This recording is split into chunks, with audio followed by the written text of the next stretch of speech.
Good evening, St. Grounds. Good evening, Mark. I'm only going to do this one once. So let's see if we can get a good recording. It's called Death in the Great State of California. California is a great state in which to live, but it's a terrible state in which to die. Agnes died this morning in the great state of California. She was 82, and it wasn't so much about the fact that she died as about the way that she died.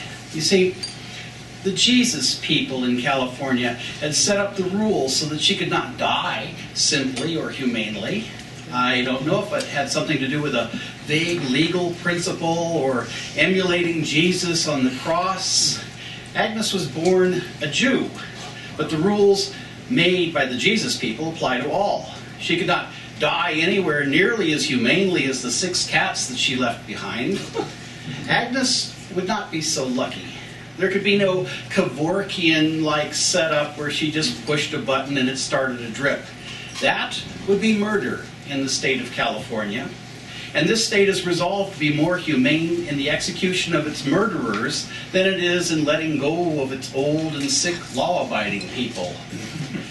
Agnes had a tumor the size of an alien baby in her midsection. If she hadn't been so afraid of going to the doctor, maybe they could have operated on her a year ago and done something. But when you're her age, you know that death is coming anyway. Since the state of California would not let her die in a reasonable fashion, Agnes had to wait.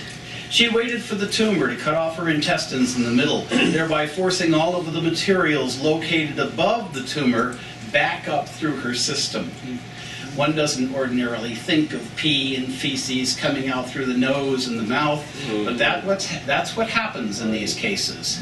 And it happens for hours. In the last day or so, Agnes's bed had to be changed every hour, and she had to be moved to do that. And then that process was excruciatingly painful for her. The morphine drip helped with some of the pain, but there was still excruciating pain in a process that lasted more than 48 hours. My friend Annie, the veterinarian, was Agnes's dear friend, and Annie made sure that all the drugs that would be needed in the house while Agnes's friends stood there in their last vigil with her.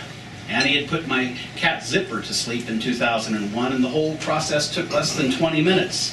They call it putting to sleep, but I still remember his last minute of terror as the final drug kicked in. He struggled wildly in my arms, but I held him tight, sitting in the garden in my backyard. I looked down at the struggling creature who, for so many years, wanted nothing more than to curl around my beard in bed and sleep, and as he struggled, his pupils grew large, as though we were suddenly beholding galaxies. And then he stopped moving altogether. By law, Agnes had to wait until her organs shut down one after another. Her organs were in relatively good shape, so it took a long time for them to shut down on their own. In this equation, time is pain. When the time came, they called the hospice nurse who came over and pronounced a time of death. Even then, there were rules and procedures that must be followed in order not to offend the Jesus people who make the rules. It affects not just the one person suffering and dying, but all of those who surrounded her with love and care and who suffered her loss. I think back to who she was.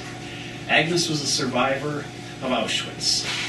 Because she was 16 and pretty, she was separated from her family and sent to a different camp and used for other purposes.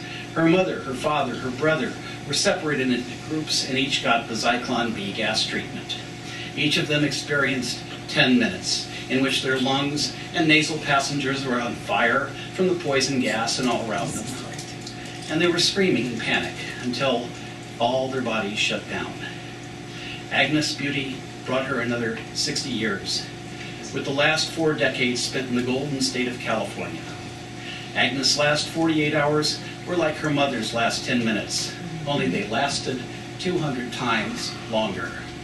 They were like my cat's last 2 minutes, only they lasted 1,200 times longer.